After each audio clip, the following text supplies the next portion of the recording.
episode. And we are live. What is up, everybody, and welcome to episode 47 of the Hot Stove Podcast. I'm your host, Zach Nunez. I'm here with Mark and Josh. Josh is in a parking lot, right? Yeah, it's out front, beautiful Creekside Plaza here, in front of the beautiful Trotto's Pizzeria. Trotto's Pizzeria. We'll make food that is edible. Trotto's. That's their slogan. I guess it's maybe a little better than that, but yeah. It's edible for sure. Does Trotto's actually have a slogan? No, no, I don't think so. There is something on the shirts, but it's not a slogan. Nobody says it. You worked there for 8 years. You don't even know if there's a slogan? Well, it's not like that's what I'm saying. It's not like a thing we say, but I think it's on like the first shirt I got where it's like Trotto's Pizzeria, really good pizza or something like that. Like something stupid. That is lame. That's lame as shit. That's what that says. That's lame as shit. That's like me going to like GameStop and then being like, GameStop, your discs won't be broken in half. I'm like, okay, cool.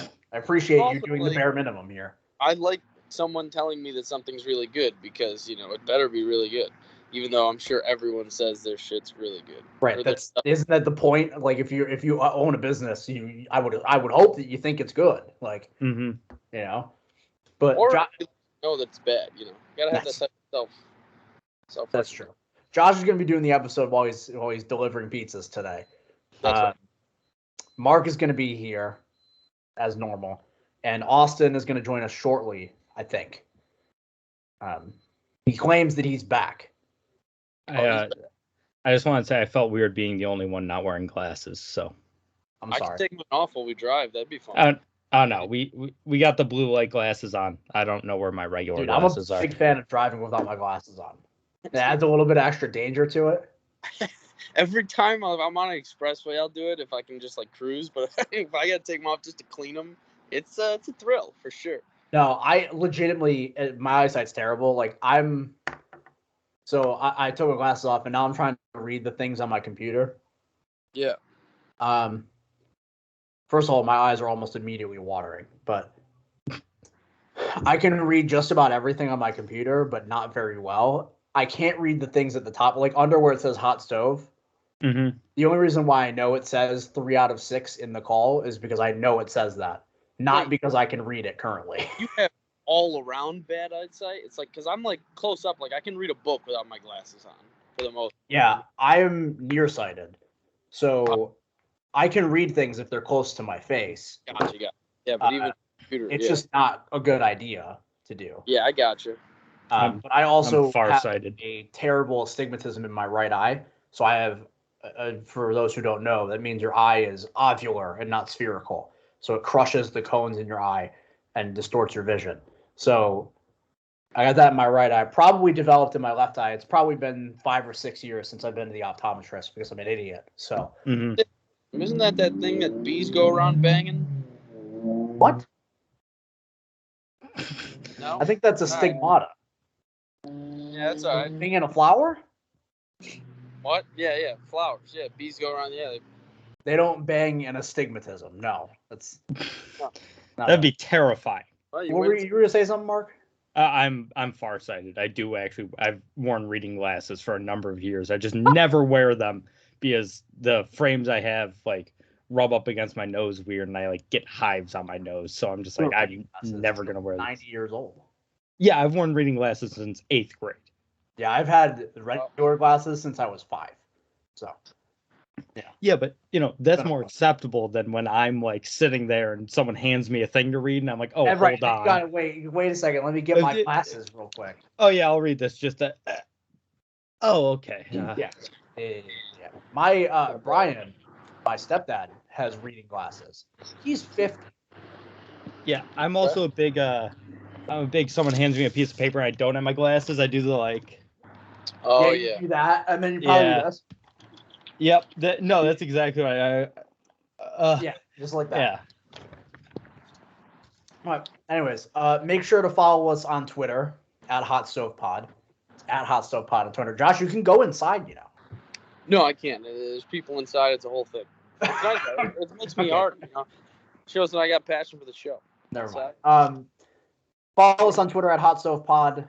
Here on the YouTube side, make sure to smash the subscribe button, hit the like button, hit the notification bell, leave a comment if you feel like commenting as well. We were doing What else? Hope you listened to the radio show this morning on WQAQ. Quinnipiac. Yep, Quinnipiac. We talked about football. And don't forget, Mark, of course, said the herpetology thing. Right. Mark said the herpetology thing this morning. That was really smart.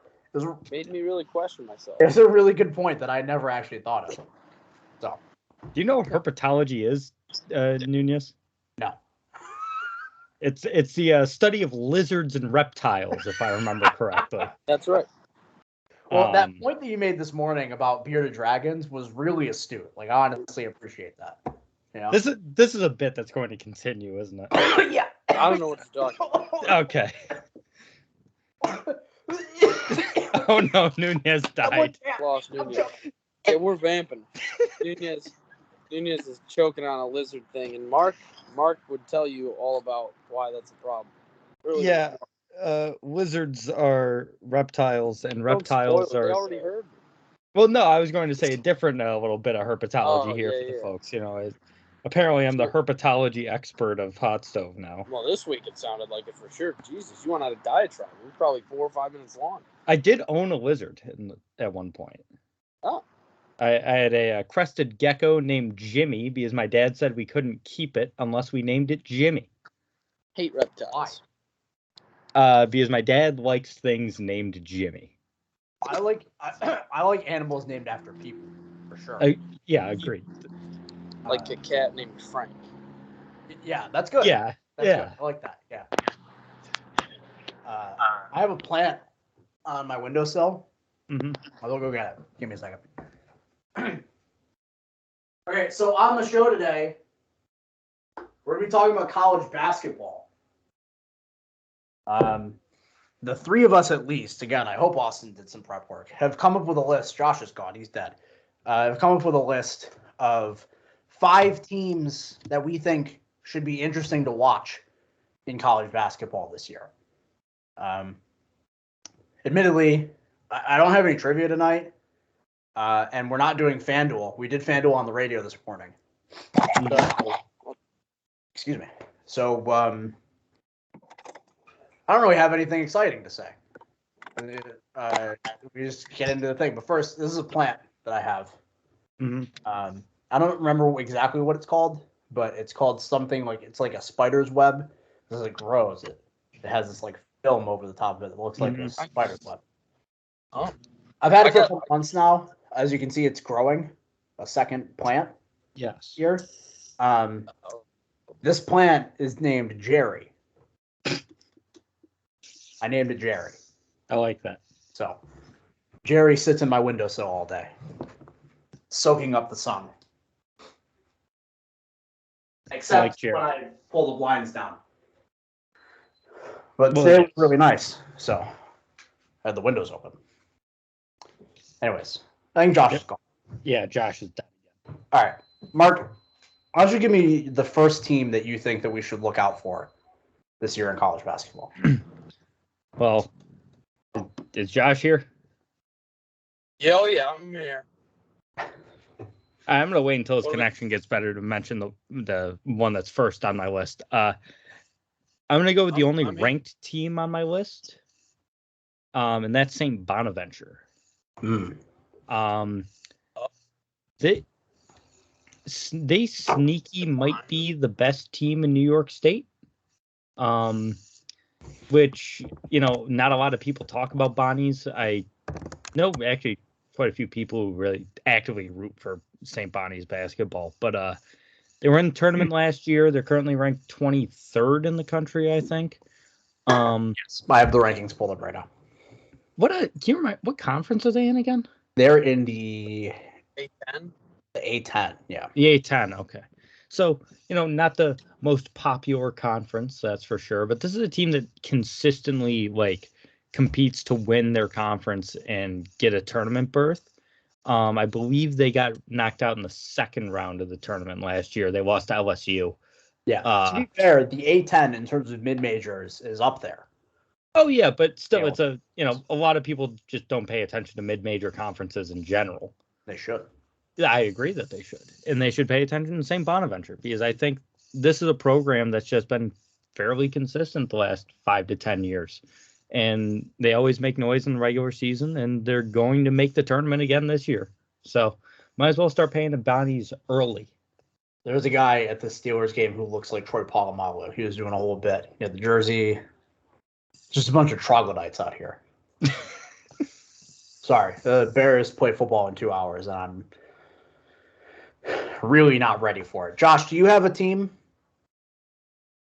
that you like? No? Okay. Now, I'll give. Oh wait. What? What'd you say? I said, what's your first team? Sorry, I was on a delivery. I should notify you when I'm leaving. I got to put on the video. I was out of the car. Probably. My first team? Yeah. Yeah, that'd be nice to, good for you to know. Christ, now I'm getting up. All right, 1 second. Yeah, okay. Josh is gone. Anyways, I'll go with my first team. My first team, also a team in the A10. Different A10 team. And that's going to be the Dayton Flyers. Not currently, yes? I also have Dayton. Okay, so we'll talk about Dayton right now. So Dayton, according to Sports Illustrated's rank here, is ranked 67th. Mm-hmm. According to Sports Illustrated, right?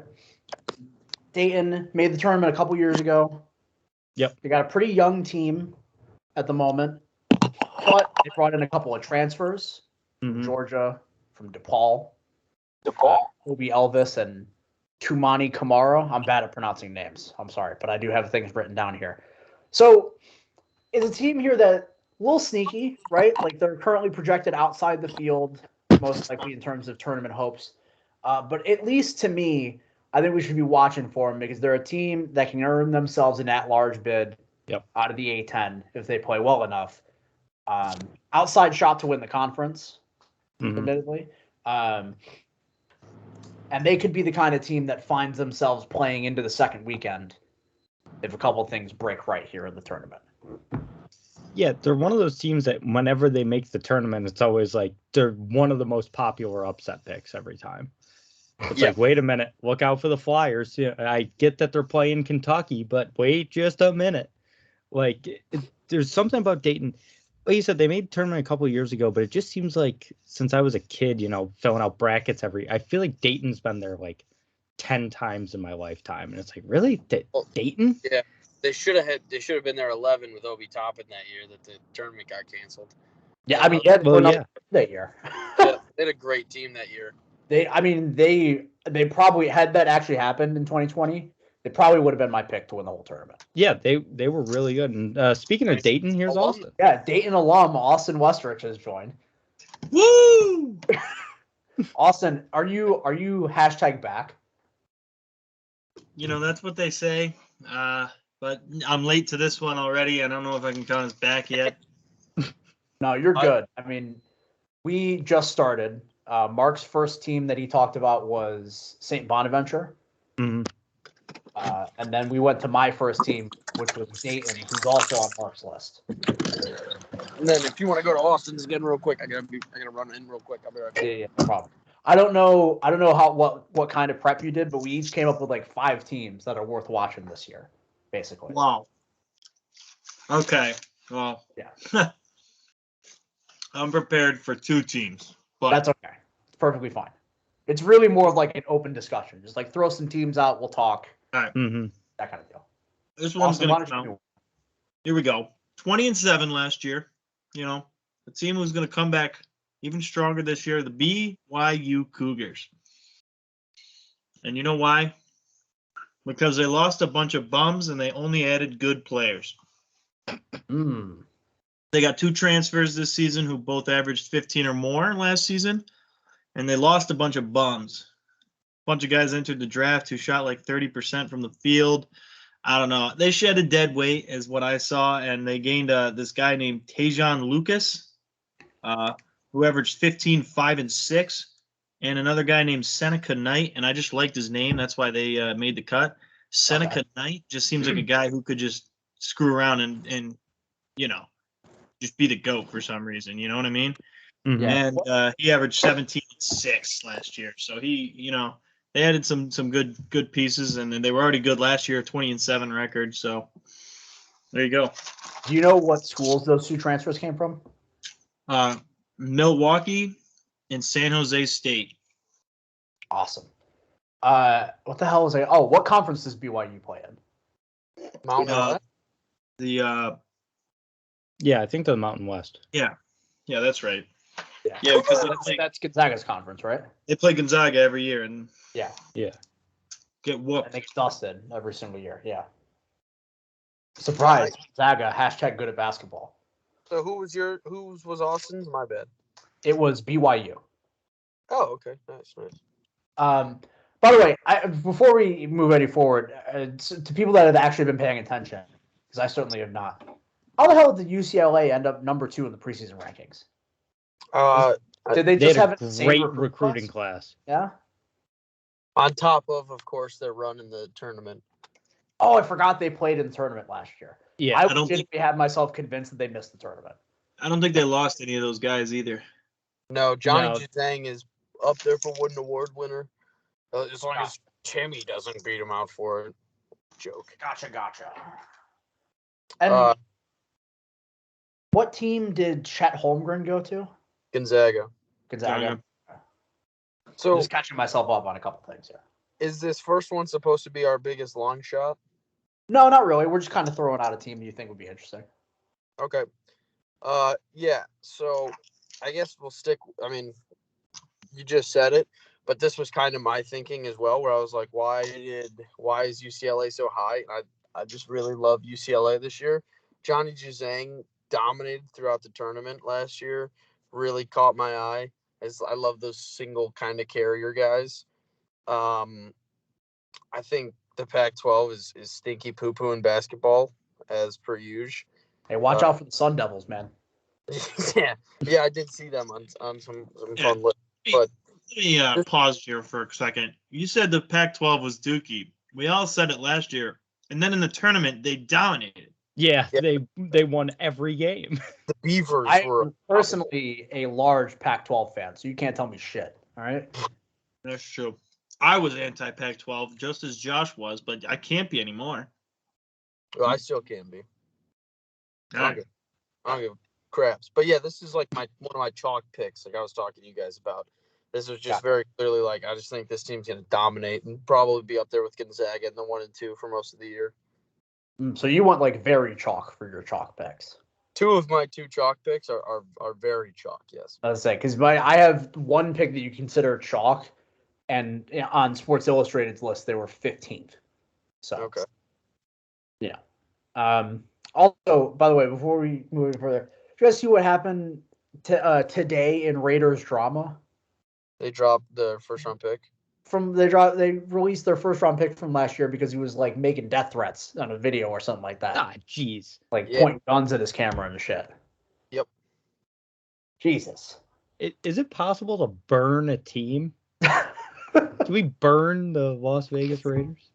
But I think Derek Carr came out afterwards and just said that he needs our thoughts and prayers, which is basically what he did for Henry Ruggs. I appreciate him for being consistent. I don't hold to those same beliefs of forgiveness. So what he was doing, like, did he come so far off when Gruden gets fired or whatever? He's like, he just doesn't say anything like something about God or whatever, and then Ruggs goes off and kills a person. He's like, yeah, I think we just all need to be thinking for Henry right now. It's like, dude, read the room. What is wrong with you? He's very consistent in his. So like after Gruden left, his line that everybody quoted was, "Love the man, hate the sin." Mm-hmm. And again, that's something I don't personally ascribe to, but I respect his steadfast belief in forgiveness, I guess. I personally like the things he's saying. I think he's pretty much saying the right things, because if I was put in the same situation as saying the right things, yeah, as a person who's not a God-fearing man myself, I don't give a shit. Yeah, that kind of stuff. So he's a murderer. I can't believe I was playing with this criminal for so long. What are you talking about? He played with Richie Incognito for 4 or 5 years, so he's kind of used to it. What? Richie wasn't a murderer. You're right. He wasn't a murderer. That's But true. he was more of a Gruden guy. I get what you're saying. Yeah, he was more of like a commit hate crimes, Yes. threatened to cut his dead father's head off at a funeral kind of guy. That's Mhm. just Yeah. The word murder there. I mean, we're not talking about Jim Beiheim. I mean, That's true. There it is. That's true. Jim Beiheim killed the guy. All right. Jim Beiheim wasn't even intoxicated when he killed the guy. That's more of an indictment to me. How many years does Boeheim give for his retirement tour? Is he going to do the Roy Williams walk-off? Or is he do... Yeah. Jim How many- Beiheim's the kind of dude that's going to take a 10-year. He's like, hey, 2050, I'm retired. Well, he already did this once, right? With the Washington coach situation back in like 2015, Mark, the guy who went to Washington. Yeah, Mike Hopkins. Yeah, he's like, oh, I'm going to leave in 3 years. And they're like, cool, sweet. And then like 2 years later, he's like, nah, screw you, Mike. Get out of here. Yeah, so I'm never leaving. I am of the state of mind that Jim Boeheim is going to coach this team until the day he dies. Probably. They can talk about retirement all they want. Jim Boeheim will never retire from being a head coach. Yeah. Also, Mark, we'll just transition into you talking about Syracuse for the next 45 minutes. So if you want to go, Syracuse is going to be good, man. I know they're on your list, so we'll just move to that. So, Sell me on Syracuse.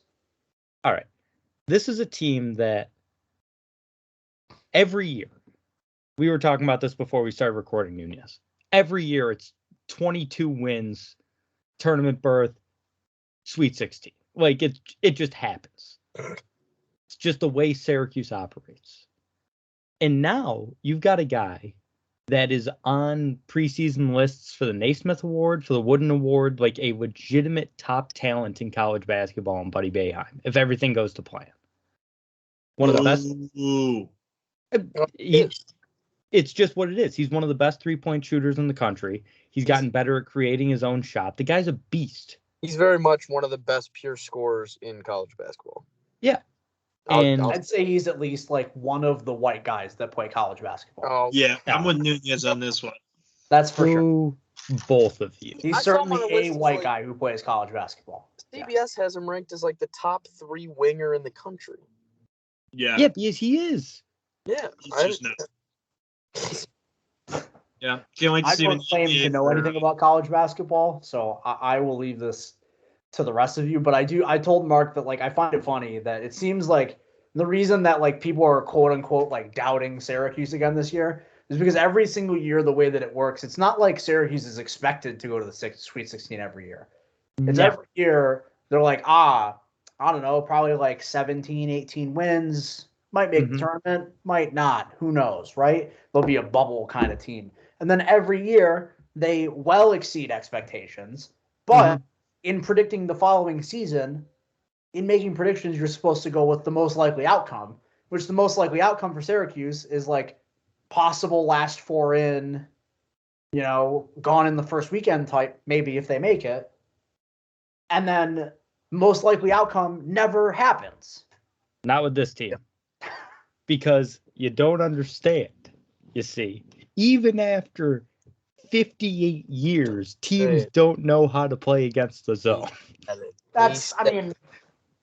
I thought we were getting there 2 years ago. They got I don't actually believe that. I think Syracuse just gets very lucky a lot of times. yes. I think that college basketball has evolved into making players ready for the NBA, and so they just don't care about the zone at all. Yeah, that's fair. But Buddy Boeheim is a legitimate top 20-ish player in college basketball this year. And then you add in guys like Cole Schweiter, who transferred from Villanova. Ooh. Yeah, he was coming off the bench at Nova. It was like he wasn't a huge name. If you see him in not just practice, but they've played a couple exhibition games, they've played some scrimmages. This guy looks legit. He's got a great shooting stroke. He can do everything well. He's a hard-nosed defender. He can rebound. He can pass. He's going to form a great wing duo with Boeheim. Go ahead. Is this man you're talking about also white? No. Okay. He does sound real gritty for Mark's. Yeah, he sounds like a real glue guy, if you know what I'm talking about. No, he's not white.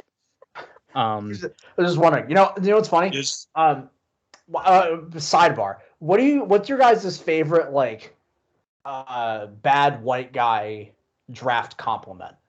He's got all of the what do they say when they Intangibles. Yes, yeah, he's got all the. My favorite personally is that he's a real glue guy. He's a guy you like to have in the locker room. Mm-hmm.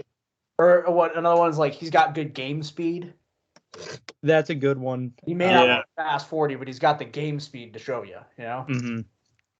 a real lunch pail guy. He's got great feel. He's got feel for the game. Yeah, feel for the game. Or even better, just saying he's a gamer. You know? He's a real gamer. You know, that's what you say about the 5'10" white guy who plays a little point guard and can shoot the three every once in a while. Well, even then, like if you're talking about football, right? You'll get to like the 6th round and they got to talk about some random guy from like Western Connecticut State, and like he loves football, man. He really loves the game of football. The white cornerback that got drafted in the 7th round. He's a gamer. He's always in the film room. He's a student of the game. That's another one. Anyways, I thought that was funny. But anyway, no, Cole Schweiter is not white, and neither is Samir Torrance, another transfer they got. This one from Marquette. He's going to play backup point guard this year behind JG3, who I'm still not sold on. So it's been 3 You're years. so sold on him that you just used the nickname. Who the hell is that? Joe Girard. Oh. So Samir Torrance is going to play back up to him. I think he's going to really solidify the second unit, which is something that Syracuse needs because they only play 8 guys. So if you can get decent guys to be number 6, 7, and 8, on a good night. So if you can get good guys to be 6, 7, and 8, I think he slots right into that Kadari Richmond role from last year. Kadari transferred to Seton Hall, so that doesn't really help because I wanted him to be the starting point guard this year. And then you have you have Beiheim number 3 and Jimmy, who at Cornell was a consistent 20 to 25 a game sort of scorer. He's not the shooter that Buddy is. He's more of a, get to the rim. He's 6'8". He's got good length. Like he'll play more of like a power forward than be on the wing. But I think the size really helps to have another guy that's like 6'8", and then there's still the rotating big men: Jesse Edwards, John Bolajak. If Barama Sidibe gets healthy at all, I mean, this guy hasn't played basketball in what seems like 3.5 years because he's got not 1 but 2 bad knees. But if he can find a way to come back from knee injuries, I think the size on the inside is going to be a huge help based on the team last year, which didn't have a ton of size. And guys just get better. And when you've got guys like Schweiter, Girard, and Beiheim who theoretically can shoot the lights out, I think this is going to be a very fun team to watch, and they're going to make some noise. All right, Mark, I got a couple questions for you before we move on. One, how tall is Jim Beiheim? 6'4". Really? 6'4", 6'5". Very tall, and he has 2 children who play for his basketball team, and one of them is 6'8". So Buddy's 6'6". Yeah. And then second one, this isn't really a question for you. You can't really answer all that well, but like, can Jim Beiheim learn how to name kids any better? Got Jimmy, Buddy, and Jimmy. And Buddy's actual name is Jackson, I want to say. And his wife's name is Julie, so they just really like the J's. Yeah. Wait, who? Jim's wife or Buddy's? Jim's wife's name is Julie. Thank God. I'm gonna say Buddy's got to play the field, Bright star. Stay out. As someone who goes around town in Syracuse every once in a while, I can confirm that Buddy doesn't seem to be locked down from what I've seen. Buddy bang is what he's trying to say. My next team, we're moving on here a little bit. My next team is going to be 40th ranked in the Sports Illustrated rankings of the teams so far this year. That's going to be Colorado State. Colorado State made it to the NIT semifinals this last year. They're probably going to be a pretty trendy sleeper pick coming into the year. They returned everyone from the roster last year, including 2 guys in David Roddy and Isaiah Stevent. I think that's how it's pronounced. It's because his name isn't Steven, it's Stevent. Right, which is why I'm confused. I have it written down here as Stevent. That doesn't sound right. It's like the memes where it's just like an apostrophe T when it's like not, yeah. Anyways, both 15-point a game guys. It's going to be a fun young team that, again, similar to my thoughts on Dayton, could probably be, if everything breaks right, could be a second weekend kind of tournament team if they get there and get the right matchups, you know? I like it. Josh, what the hell are you doing? No, I was just making bang me eyes with. Okay. Josh, why don't you give us your next team? Yeah, I'm sorry. I'll stick to chalk. Again, another team that I was like, dang, a lot of transfers coming in. I like who they kept, and I love the coach here and Bruce Pearl. Auburn. I stuck with straight chalk. I'm setting it up harsh. Okay, with two teams that just really should dominate. Everyone expects them to, and honestly, consensus top 4 picks. So Auburn is ranked 22nd currently, so. No, I saw him picked a lot in the Final Four rankings for people. I think they're pretty trendy. Maybe I'm wrong. So maybe this isn't as chalk. But Auburn, I think Bruce Pearl's a hell of a coach. I love seeing that dude go through 3 shirts on the sidelines in a game. Mm-hmm. And that just shows passion. You know, that's an electric factory for a coach. That's my pick. I'm feeling something in the water. Really, no true stats to back this one up. I got write-ups for the other ones, but yeah. Okay. Austin, we'll come back to you later since you only have 2 teams. Mark, why don't you give us another team here? This is my 3rd New York team, and it's UB. It's Buffalo. Buffalo has made some noise in the MAC the past few years. They had a little bit of a down year last year. I think they only won 16 games. But they're a team that they've been getting some pretty good recruits the past couple of years. They had another decent class coming in this year. And I think that little mini run they went on a couple of years ago really helped. If you remember, they won like 25, 26 games or something like that. Made the tournament with ease. What's that, Josh? They beat Arizona that year. Yeah. Beat Arizona, and I think people were like, "Oh wow, they're sort of like the little engine that could Buffalo the past few years." And you know, the MAC is a decent conference, but like I said, they've been able to make some noise. And there's something about them that I like in terms of like they are more of a like hard-nosed team, I guess. They play everybody tough, even if they're playing like over their head. They seem to play everybody tough, and I think that's going to keep up this year. And I think they've got a legit shot to make the tournament, either with an at-large bid or maybe being able to sneak the MAC conference. All right, I will keep updating as we. What were we going to say, Josh? Sorry. I was going to say, well, first off, to be clear, the MAC is a hellscape. But 2, they have a pretty top-notch coach. No, didn't they hire someone after that run? That's like it was. It's He coached somewhere else. Like he coached the top program. I'm pretty sure, right? I'm thinking that. Fishing. Oh, John. No, that was. Or was that the guy that was supposed to coach the Bonnies and then won? He is their coach is Jim Whitesell. Oh, okay. Maybe not. Hey, everyone knows Jim Whitesell. All right, next. No, he used to coach at Loyola Chicago, but that was before they were the darlings of the tournament. Yeah. Gotcha.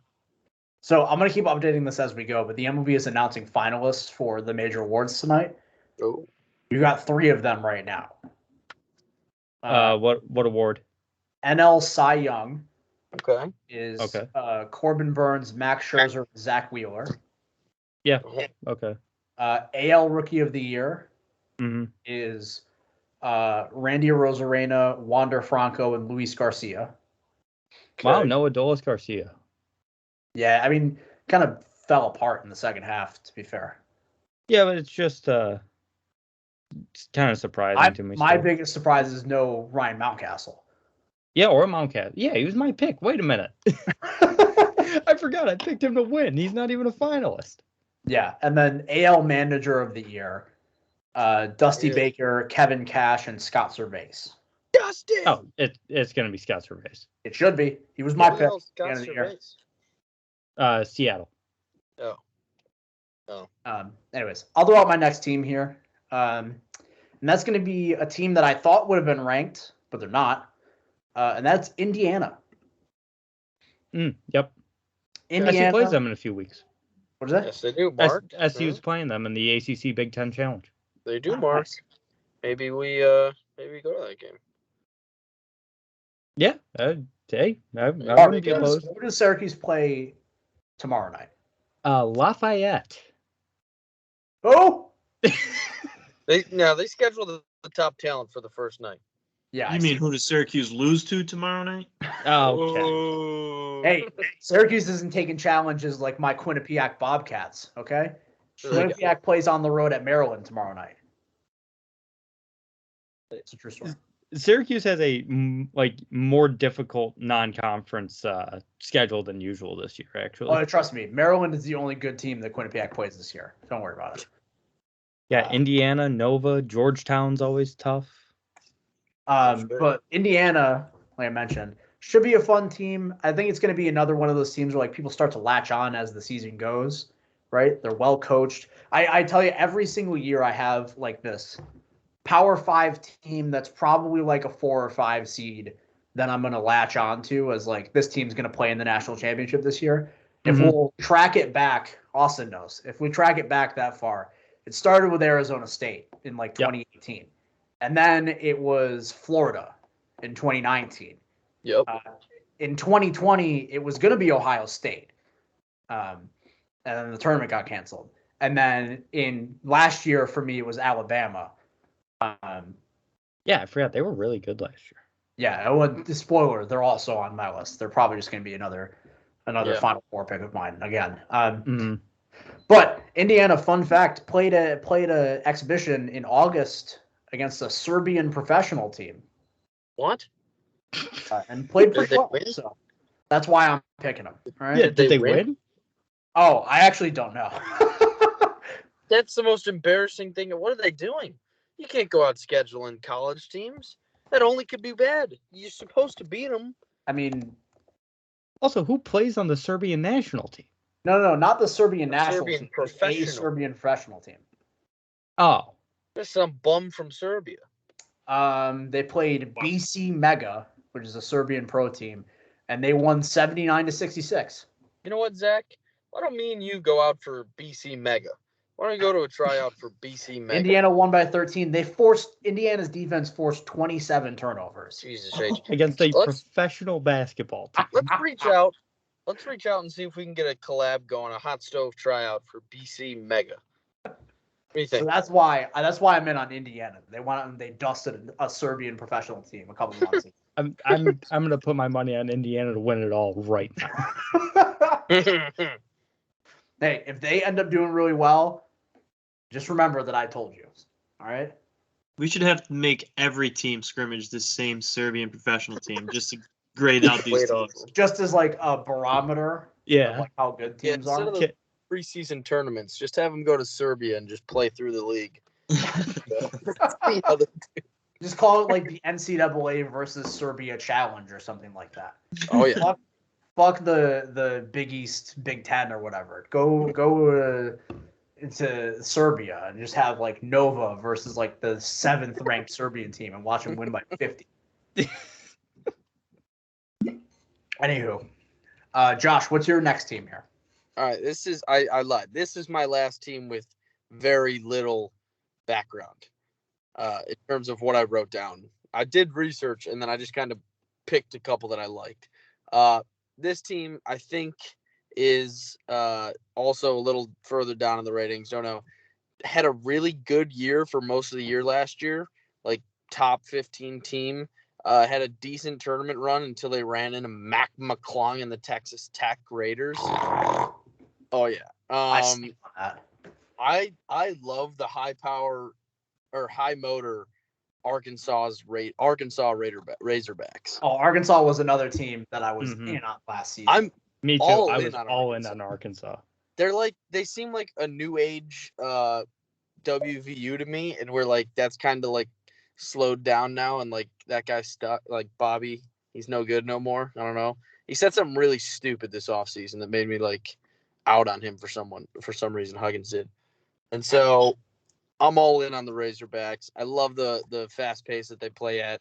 They could not score for the life of them that opening weekend. Austin, of course, me and you were sweating out and over in that first game. Yes, remember that. Yeah. So, because I had them going to the Final Four or something like that, and it was good defensive team, fast pace.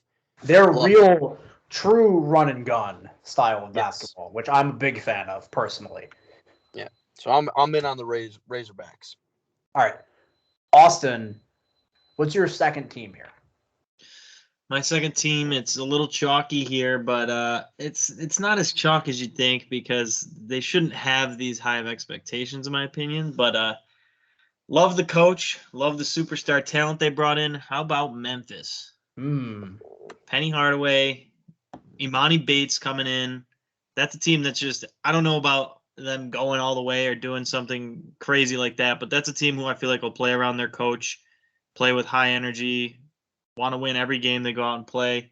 Imani Bates, something to prove, and that's just a team that's going to be fun to watch, in my opinion.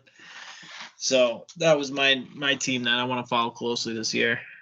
Well, I think we're probably at a similar spot going into the season with Memphis that we were when they had James Wiseman 2 years ago. Yes. Yes. Similar feelings coming into the year this time, except Imani Bates is probably going to play the whole season. Not get gypped out of games for some bullshit rules that don't exist anymore. Right, Wiseman was like NCAA violations, right? Yeah. He like got a dinner. Yeah, right. Penny Hardaway like took his family out to dinner or something like that. Yeah.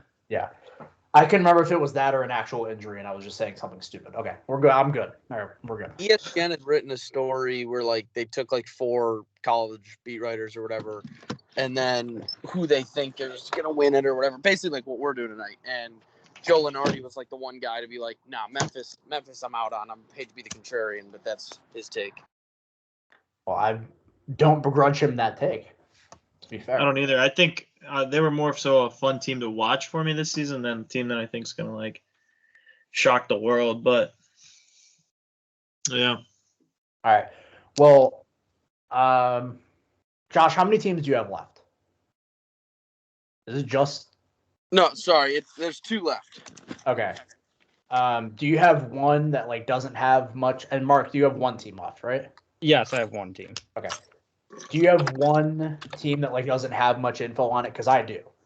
You can go for that team then. That is the other team that is in the top 25 of Sports Illustrated's ranking that's actually ranked this year, and that's the Yukon Huskies. Okay. Yeah. Big East basketball, baby. Worst football team in the entire college football system. Not anymore. It's not true. Do you guys see? I was telling Mark about it. ESPN every week, I think it's Ryan McGee does a bottom 10 of the worst 10 teams in college football. Give me 1 second. According to him, this last week, worst team in the nation is UNLV. Oh. UConn is 4 for what it's worth. And Kansas? 3rd. Yeah. Yeah, okay. I'll tell you the rest of it. So, 2nd is Arizona. Whoa, okay. Arizona just won this week. They just beat Cal. This was 5 days ago. So. Oh, that's why. It comes out on like Wednesday or something like that. Yeah, Thursday, I think. Yeah. 5 is Michigan. because last week on the list was the Michigan-Illinois game. Or no, that was the Penn State-Illinois game. It was Penn State-Illinois, yeah. What the hell? Oh, it's basically just talking about how Jim Harbaugh can't win an important game. He's 3-4 against Michigan State, 0-5 against Ohio State, and 1-4 in bowl games. Yeah, guy can't win. So this was right after the Michigan State loss. He just put him in the list on principle. Number 6 is UMass, who the week before beat UConn to win their first game in 16 games. It's big. But then followed up beating UConn by losing to Florida State 59-3, and then losing to Liberty 62-17. Hey, put some points on the board. That's all you can ask. And then number 7 is New Mexico State. What the hell are we listing here? What did I miss? The 10 worst teams in college football. Jesus Christ. Number 8 is FIU. Oh, Number 9 is Arkansas State, and number 10 is Southern Mississippi. Because I was talking about UConn, and Austin said the worst team in college football, and I said not anymore. Anyways, UConn, you can basically copy and paste what I said about Indiana. I don't really have anything to go off of, other than like I hate the Big East, so I'm not gonna pick like an important Big East team. they're probably up there in one of the more important ones. It looks to me that they're the highest ranked Big East team other than Villanova. Yeah. So it looks to me that Early has them second highest in the conference. As you know, I'm a Providence guy myself, so I'll be watching out to see what the Friars have to do this year. But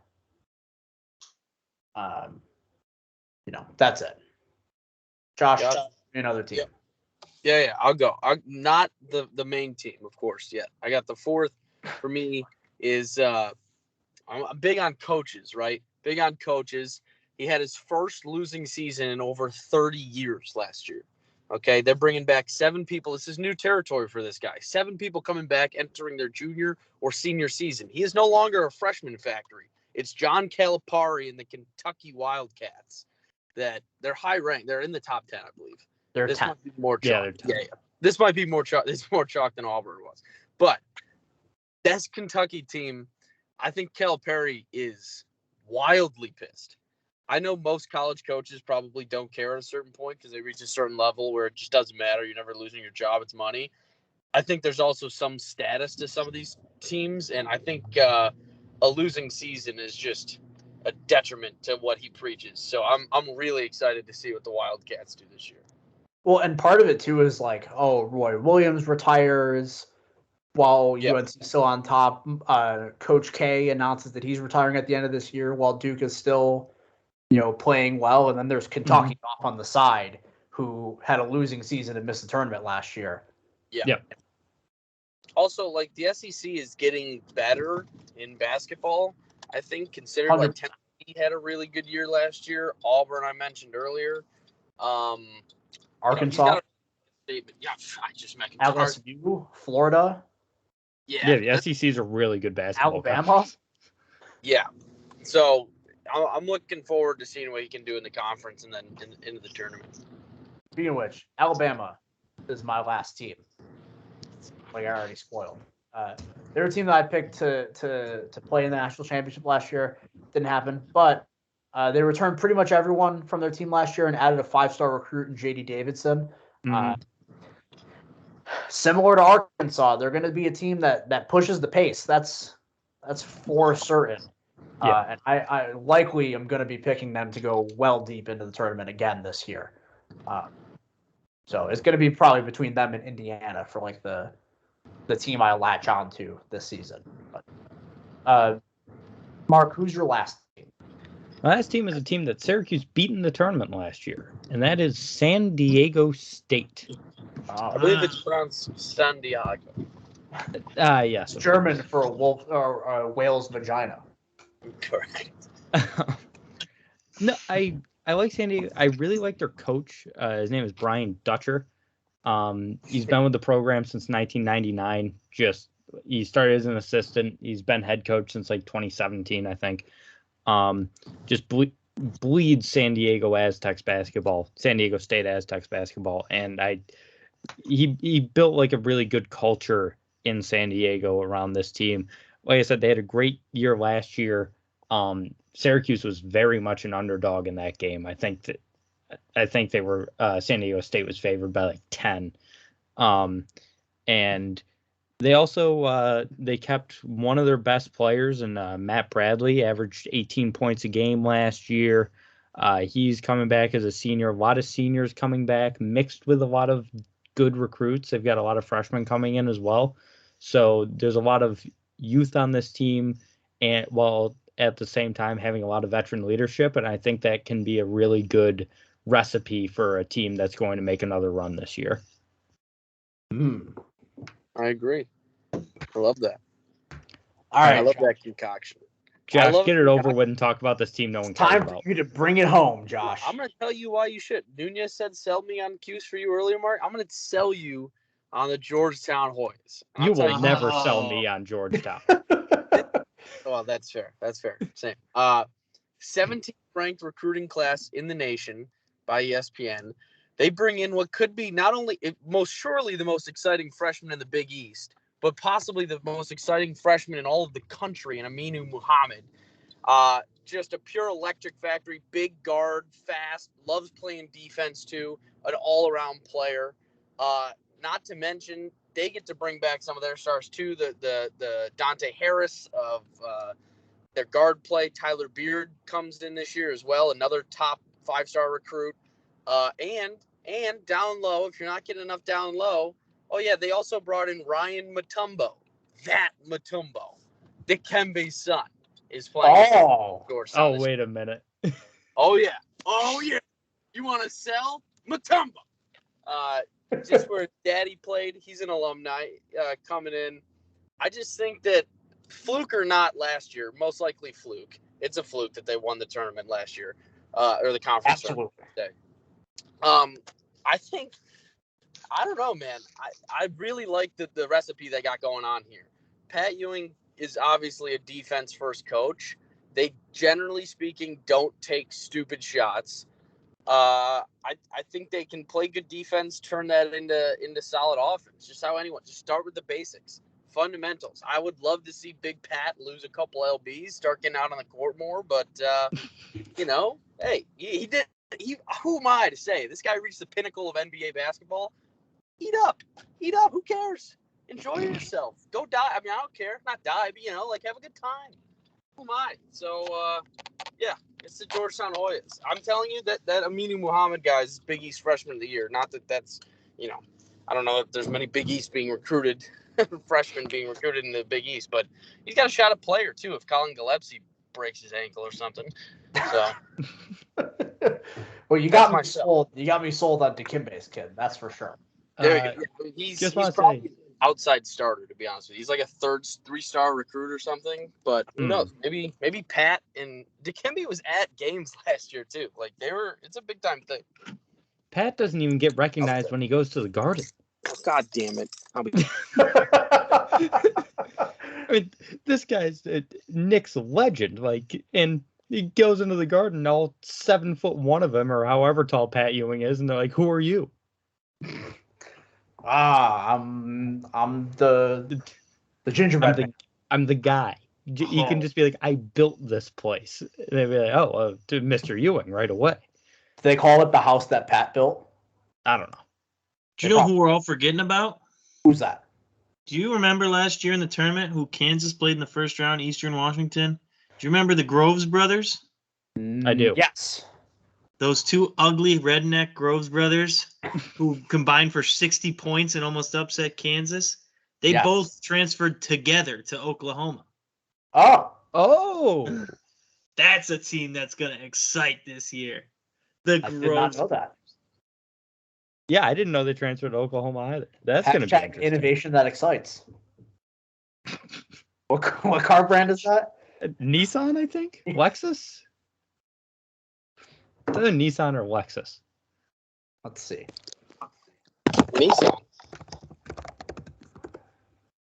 Nissan. Yeah. Yeah. Josh, you don't get to do the bang. Mark said it first, so. I didn't even hear the question. I just walk in, I heard Nissan or Lexus. I say Nissan. I hate a luxury car brand. I'm out on Lexus. I'm out on a Mercedes, a Beamer. Go off yourself. Josh, did you hear what I said? No. The Groves brothers, they both transferred to Oklahoma. Oh!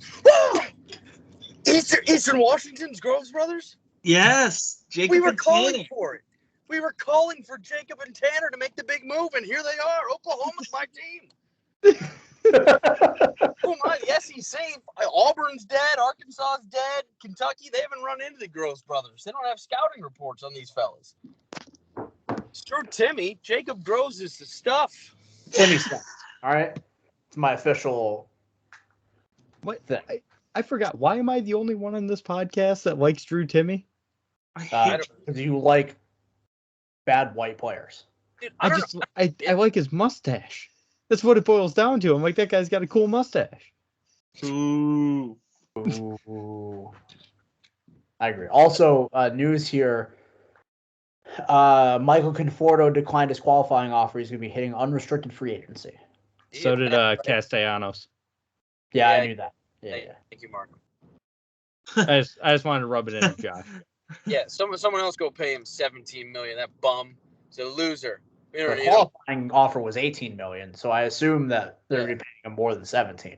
Or sorry, I thought it was 17. I bet 18. Yeah, go pay him more than that. I'll test your market. I bet. No, we don't need him. For who? Cassie. We don't need him. I don't need Castellanos. If he plays, dude, guy stinks. Yeah, cry about it. Yeah, that's college basketball.